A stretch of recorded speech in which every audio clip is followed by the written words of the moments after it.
Well, not a ton of activity in the corn market here today, as evidenced by our quotes provided by bar chart. Let's go to the big board here and look at that corn. Well, right now, we're higher, but about a penny.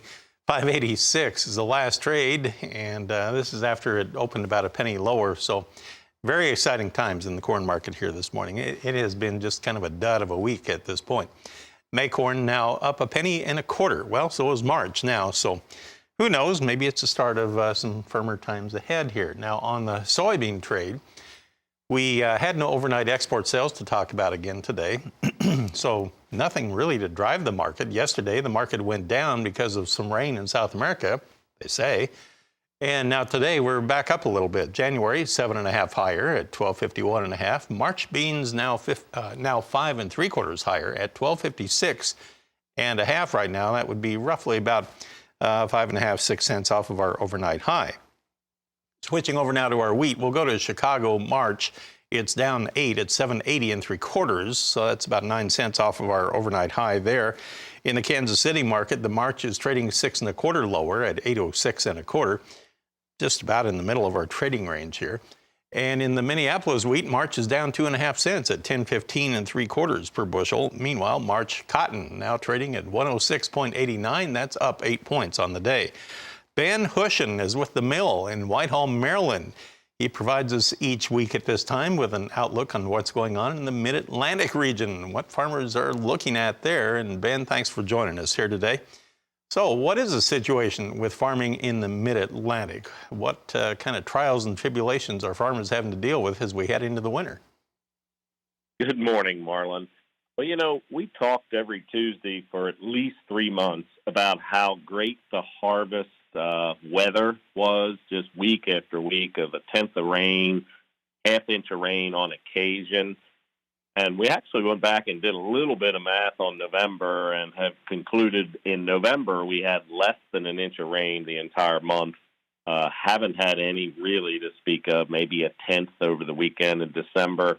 October, second half of it was just as dry. So it has been a challenge, and we talked, you talk every couple of days about how good the wheat prices are. A lot of folks planted some late wheat, planted their normal wheat, saw the wheat price continue to climb and planted some late wheat. And it is struggling, still plenty of time, but that's kind of what's happening here locally as far as the weather effect. So now as you get into next growing season, I'm sure there's a lot of preparation going on right now.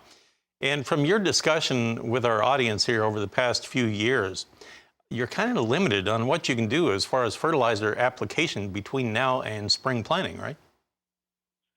We are. For the Maryland farmers, pretty much, in fact, they can still spread manure through tomorrow, the 15th of December.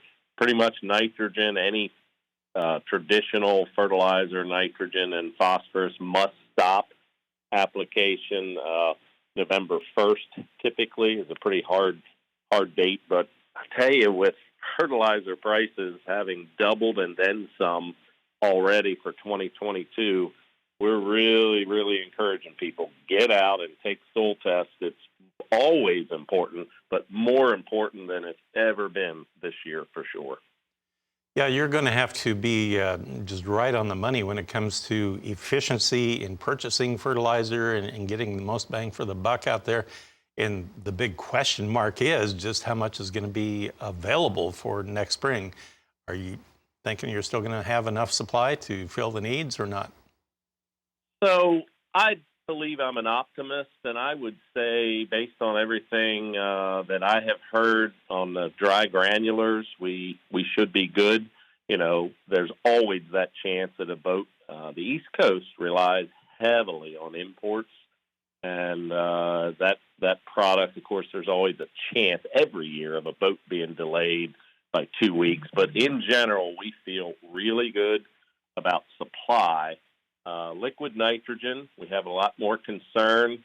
The countervailing situation going on with CF Industries has a lot of concern about product. But as far as the dry products, we have a lot of confidence in that. Fingers crossed. Well, thanks for the update, Ben. And if I don't talk with you, you have a good weekend, and we'll talk with you next week again. Ben Hushon of the Mill in Whitehall, Maryland. We're going to take a break right here. I'll get you updated on our prices for cattle and hogs next.